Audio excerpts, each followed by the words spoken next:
May bagong hairstyle si Maine Mendoza. In short, Maine has a new mane. It's all over the place. It's all over the papers. It's all over the nets.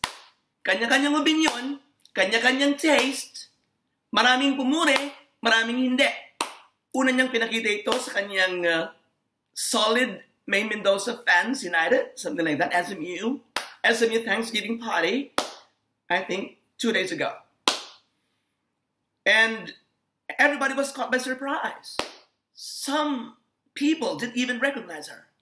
It was totally a very different Maine. Nasanay tayo sa kanya na may long straight hair, or nakapusod, or medyo curly, pero walang bangs. Now, she bangs. Take a look at this.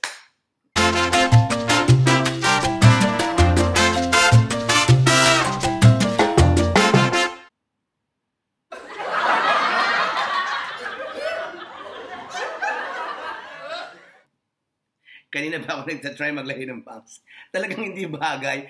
At wala naman akong mahila pababa.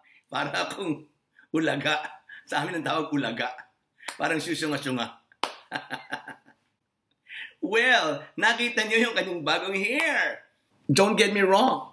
She remains as beautiful as ever. Naman. Mas lalo siya nagmukhang bata. But for me, sabat pa lang, alam niyo na yung sagot ko. I don't like it.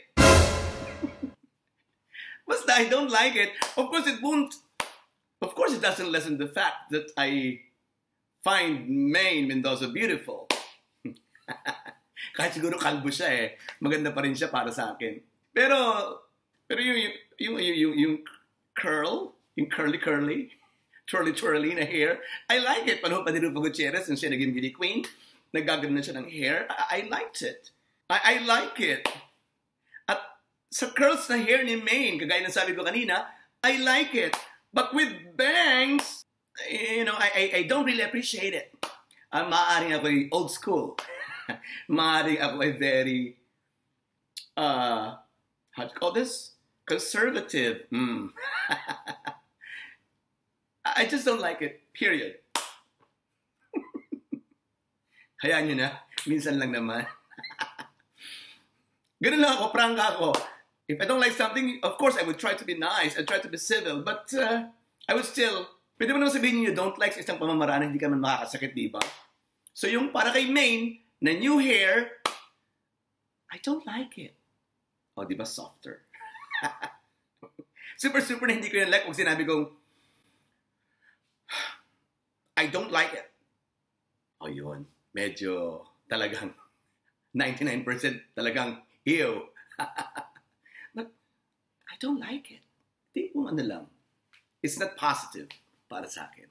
I would prefer yung ang kulit ko. I would prefer yung kulot na wala yung band. Alright! Now, inilayo. Ilalayo ko yung ating topic ng konti para makalimutan niyo yung mga galit niyo sa aking nag-aalap sa ngayon. Let's go to Morocco! Sabayan natin sila. Let's go! Okay, tama, narinig nyo? It's final. They're gonna have their photo shoot for Yes Magazine in Morocco. What is Morocco? And where is Morocco? Oh, sinabi nila sa Africa. Pero saan sa Africa? Punta na natin. Bilis! Go, go, go!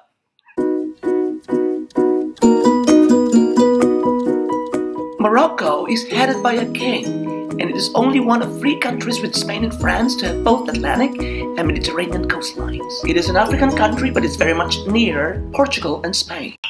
So kung Africa, ang location niya ay parang safari? May mga leon, may mga tumatagong cheetah sa likod, may mga elepante na puro gubat? Charot.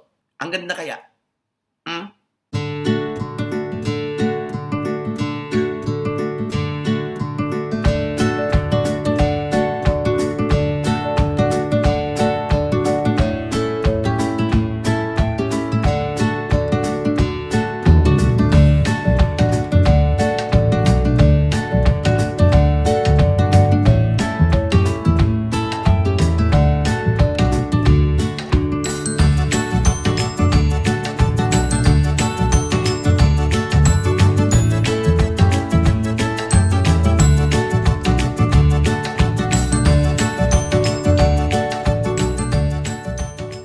the images of Main's outfits for the pictorials, the way she's gonna look like, in my imagination, have become more vivid now more than ever because of this.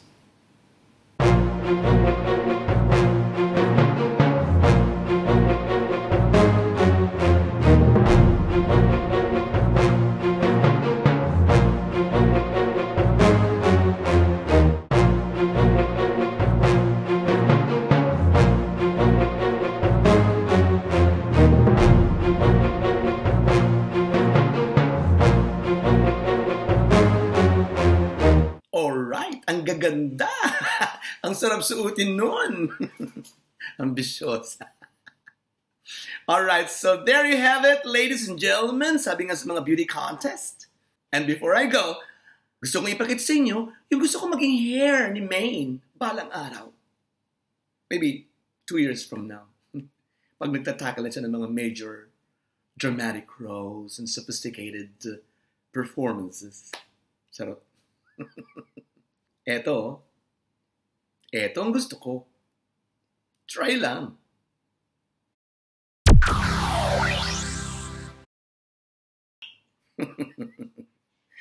Diba? Ayaw mo, no? Gusto ko long hair kay May, pero kung for a change din lang siya, balang araw, gusto ko yun. That would be cool. Alright, once again, this is your friend Robato saying good luck to all of you Maine fans out there. Arigatou gozaimasu. Thank you. Bye.